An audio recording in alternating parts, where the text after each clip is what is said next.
Have you ever felt like crazy drained? Like you really couldn't take another step, or like you really didn't know what to do, just kind of discouraged? Well, in this video, I'm gonna give you 5 levels of spiritual fitness to help you take that stubborn, aching feeling to one of optimism and creation. So stay tuned. One of the biggest lessons I ever learned in trying to transform my life and trying to build a business, trying to build healthy relationships and all that kind of stuff is having a healthy level of resilience and perseverance. What I wasn't exactly sure of was how to actually make that actually become a reality.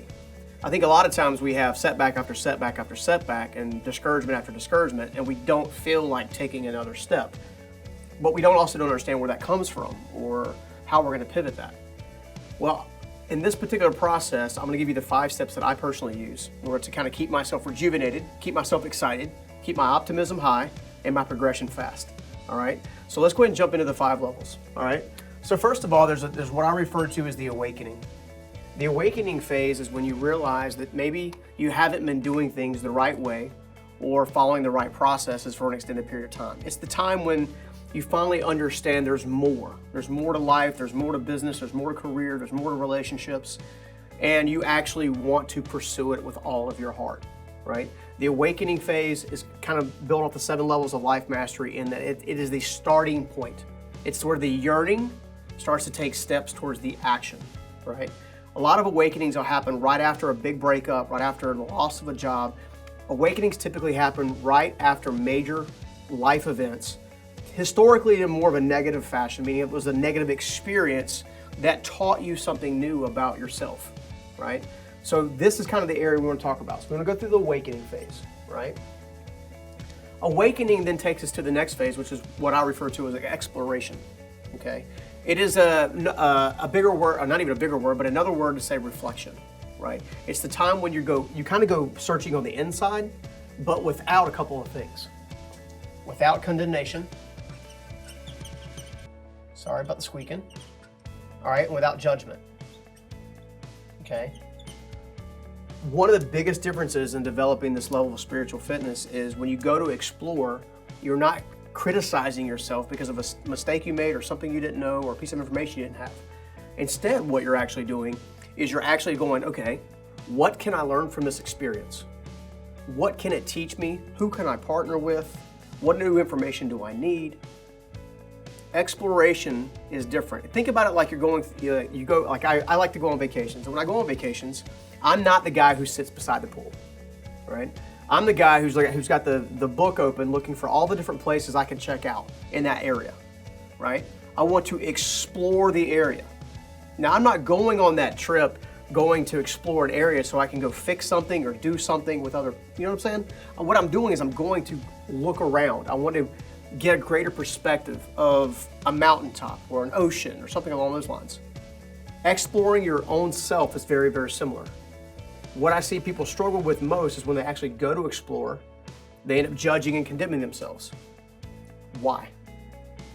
Because they feel like other people are going to do it, right? You don't have to do that, right? Healthy exploration just says, what can I learn?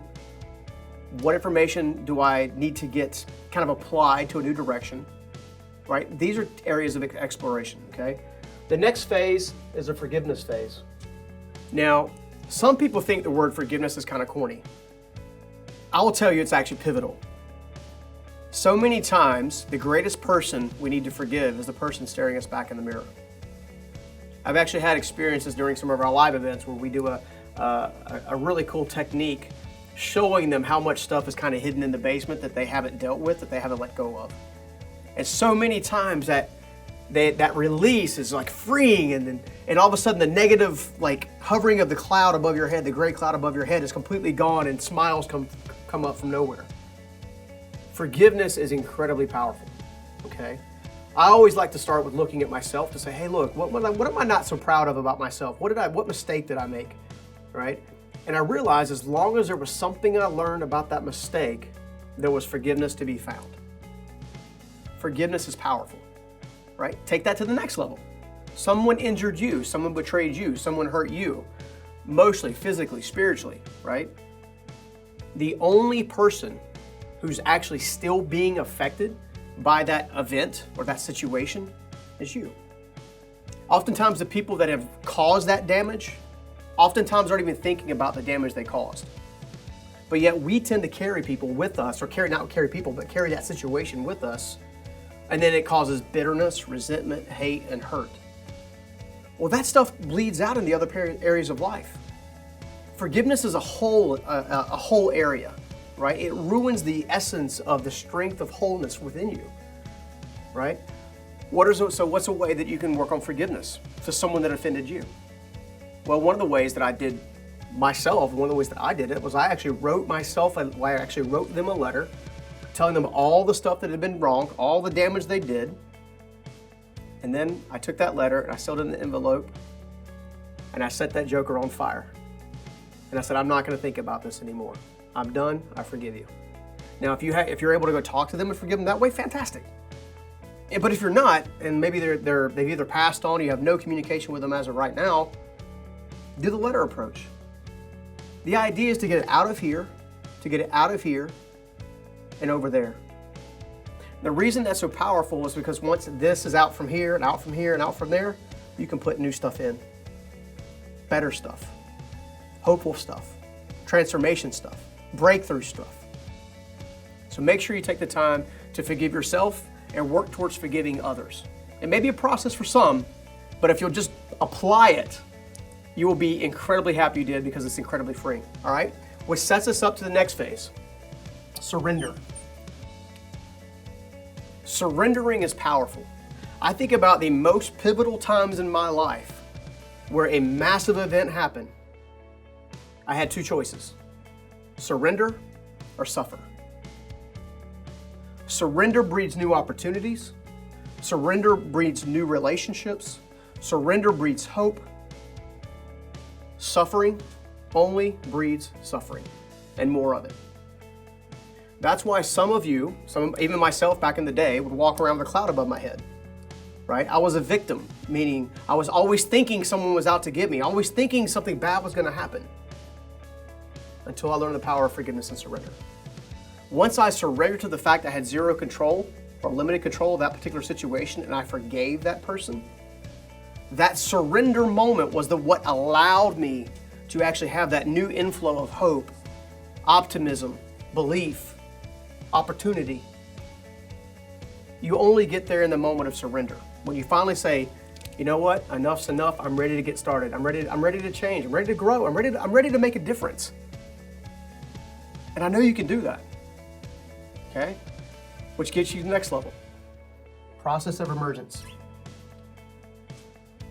You ever watched a movie before where the hero is going through all this suffering? He's going, I like to think about Rocky Balboa, right? So poverty, right?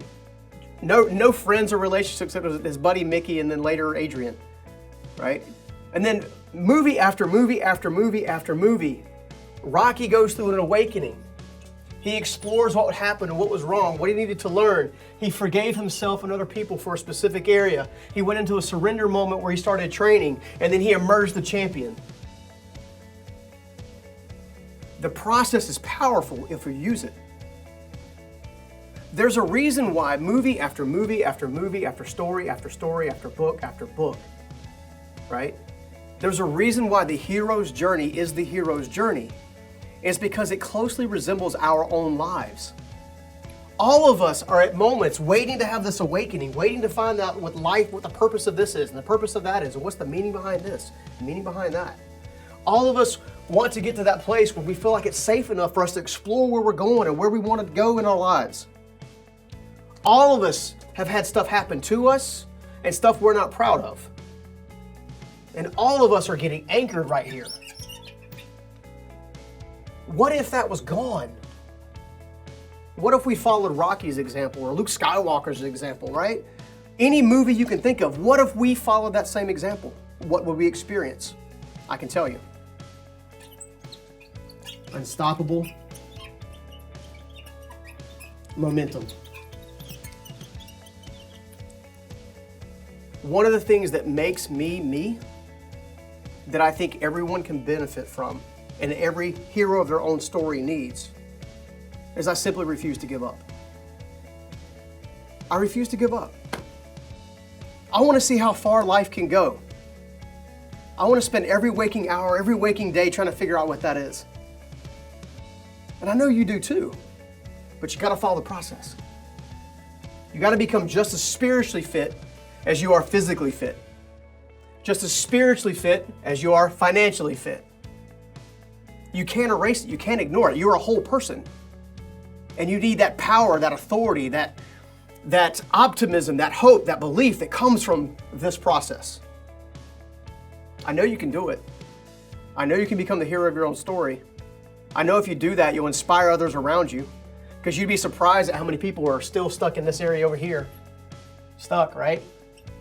They went through a breakup, they've lost their job, they've had a car repossessed, or any number of things that people define their lives from. Their one life event. You can erase that one life event and put 16 more in its place that are taking you somewhere. Don't define your life by one event. Define your life by becoming who you can become. Focus on becoming more than you are today, and you'll always keep winning, and I'll see you in the next video. Hey, it's Connor with the Journey Principles. If you enjoyed that lesson about spiritual fitness, you can click the link in the description to grab our free ebook where we teach the 5 principles you must have for a personal breakthrough. Also, do us a favor, like, comment, and subscribe, and we'll see you on the next video.